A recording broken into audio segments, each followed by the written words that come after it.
अवैध खनन को लेकर लगातार मिल रही शिकायतों के चलते पुलिस और प्रशासन द्वारा संयुक्त रूप से कार्रवाई की जा रही है, जिसको लेकर पुलिस कमिश्नर आगरा और जिलाधिकारी द्वारा संयुक्त रूप से समीक्षा बैठक का आयोजन किया गया, जिसमें सभी विभागों के अधिकारी मौजूद रहे, जहां आवश्यक दिशा निर्देश दिए गए। पुलिस कमिश्नर आगरा और जिलाधिकारी आगरा द्वारा संयुक्त रूप से आयोजित की गई इस बैठक में अवैध खनन को लेकर विस्तृत रूप से चर्चा की गई। बैठक में संबंधित विभागों के सभी अधिकारी भी उपस्थित रहे, जिनके द्वारा इस पूरे प्रकरण को लेकर रिपोर्ट भी प्रेषित की गई। बैठक में खनन से संबंध अवैध गतिविधियों, अवैध परिवहन, ओवरलोडिंग तथा पर्यावरणीय नियमों के उल्लंघन करने वालों के विरुद्ध सख्त कार्रवाई के निर्देश दिए गए हैं।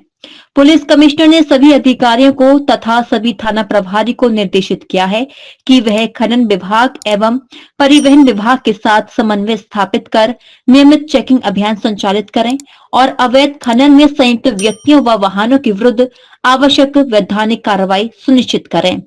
खनन संभावित स्थानों पर उच्च गुणवत्ता वाले सीसीटीवी स्थापित किए जाएं ताकि रात दिन दोनों समय प्रभावी निगरानी सुनिश्चित हो सके। डंपर की टक्कर के कारण अक्सर दुर्घटनाएं प्रकाश में आती हैं, जिससे कानून व्यवस्था भी प्रभावित होती है। दुर्घटनाओं को रोकने के लिए बिना परमिट, बिना नंबर प्लेट, अवैध रूप से ओवरलोड करने वाले वाहनों और व्यक्तियों के विरुद्ध कड़ी कार्रवाई की जाए। दिन के समय में शहर और कस्बा में किसी भी प्रकार के गिट्टी, मोरंग व मिट्टी से भरे ट्रक, डंपरों का प्रवेश पूरी तरह से बंद किया जाए। कहीं पर भी गिट्टी, मोरंग व मिट्टी का पट्टा नहीं दिया गया है। केवल सिकंदरा क्षेत्र में बलूकरण का एकमात्र पट्टा का स्थान है। वहां पर भी सीसीटीवी कैमरा लगाने के निर्देश दिए गए हैं। दिन रात गठित टीमों के द्वारा निगरानी करने के निर्देश दिए गए हैं।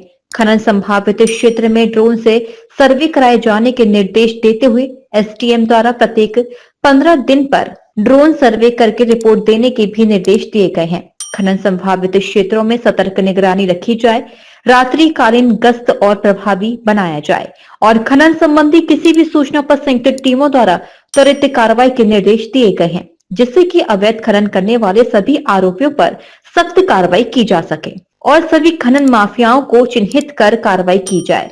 इस पूरे कार्य को लेकर लापरवाही बरतने वाले सभी संबंधित लोगों पर भी सख्त कार्रवाई के निर्देश दिए गए हैं।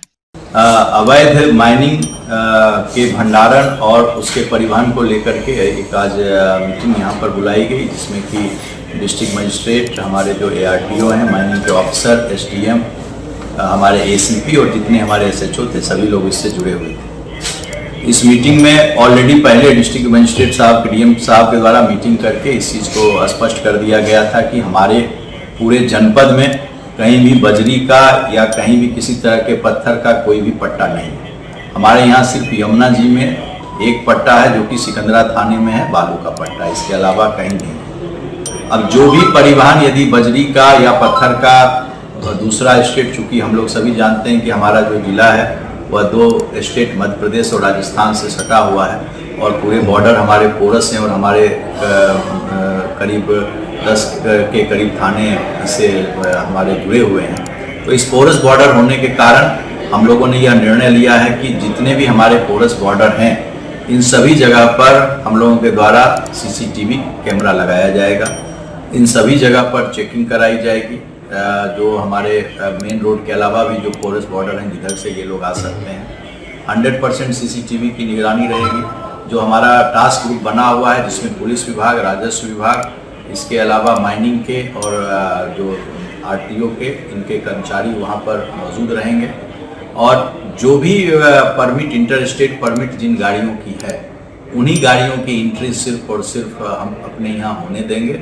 इसके अलावा किसी गाड़ी की भी एंट्री नहीं होगी और इंटर स्टेट परमिट की गाड़ी जो यहाँ आएगी, उनका भी हम लोग वो ओवरलोड नहीं चलाएं, इस चीज़ को भी RTO इस चीज़ को सुनिश्चित करेंगे।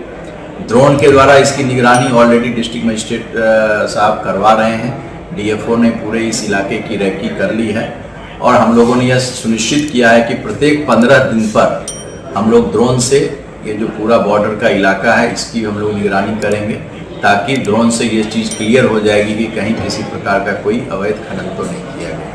हम लोग पूरी तरह से इस पर जीरो टॉलरेंस इस पर बढ़ती जा रही है। शासन की नीति, माननीय मुख्यमंत्री जी की प्राथमिकता, DGP साहब के निर्देश पर हम लोग इसमें पूरी तरह से जीरो टॉलरेंस बरत रहे हैं और आपसे भी, मीडिया से भी हमारा आग्रह है कि जो हम लोगों ने भ्रष्टाचार के खिलाफ जो एक मोबाइल नंबर दे रखा है, किसी भी व्यक्ति को यदि ये लगे कि कोई पुलिसकर्मी या अन्य कोई इस मामले में उपलब्ध इस मामले में उसकी गलत भूमिका है, तो वो फोटोग्राफ लेकर के हमारे किसी भी ग्रुप पर, पुलिस के ग्रुप पर, सोशल मीडिया पर डाल सकता है। उसमें मेरे मोबाइल नंबर पर फ़ोन कर सकता है, जो नंबर हमने दिया है, ताकि हम उस पर कार्रवाई कर सकें। जैसे आप जानते हैं कि मैंने पिछले महीना 13 अक्टूबर को हमने माइनिंग टास्क फोर्स का भी मीटिंग लिया था, जिसमें पुलिस थे, STM थे, माइनिंग अफसर थे, ARTO थे।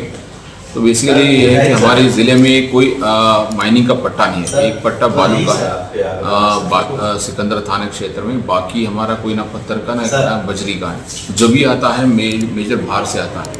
तो ये हमारी एनफोर्समेंट इस तरह से किया जाएगा, हर थाने लेवल पे, हर तहसील लेवल पे टास्क फोर्स बनी हुई है, और हम थाने लेवल पे भी टास्क फोर्स इन प्रोसेस में है। इसमें टास्क फोर्स में पुलिस, राजस्व, माइनिंग डिपार्टमेंट और ARTO के अधिकारी है। कोई भी गाड़ी बिना ISTP के एंटर करेगी तो उनका, उसके बाद इनका ओवरलोडिंग चेकिंग की जाएगी, और ओवरलोडिंग है तो देन इस पर कार्रवाई की जाएगी। बिना ISTP का, इंटर स्टेट ट्रांजिट पास का, कोई गाड़ी एंटर नहीं की जाएगी। जो आज के टाइम पे जो मेजर लगभग जो सर्वे किया गया है, लगभग 9 to 12 हो सकते हैं, इससे ज़्यादा हो सकते हैं, उतने रोड्स हैं। उस रोड पे IP बेस्ड CCTV कैमरा लगाने का भी सोचा गया है, क्योंकि आज के टाइम पे 2 जगह पे CCTV कैमरा, हम सारे जितने भी हमारे पॉइंट्स हैं जहां गाड़ी आने की संभावना है, उसमें IP बेस्ड कैमरा लगाएंगे। इसके अतिरिक्त जो टीम्स को भी दायित्व दिया गया है कि इसमें सख्ती बरता जाए, और जो भी इसके सेफ्टी के साथ और सख्ती के साथ, विजिलेंट के साथ काम करे, इस पर कोई कुताही नहीं, 0 टॉलरेंस एंड सख्त से सख्त कार्रवाई की जाए। इसी निर्देश के साथ आज हमने एक CP सर की अध्यक्षता में जिस तरह मैं और मेरे द्वारा SDMs, ACPs, SHOs ऑनलाइन जुड़े थे, माइनिंग अफसर, CRT अफसर, सारे लोग एक टीम के साथ जुड़े थे। आने वाले दिनों में इसका रिजल्ट भी मिलेगा, एंड कोशिश है कि कोई भी अवैध परिवहन, अवैध माइनिंग ना हो। DG महाराजा न्यूज के लिए मोहम्मद साजिद की रिपोर्ट।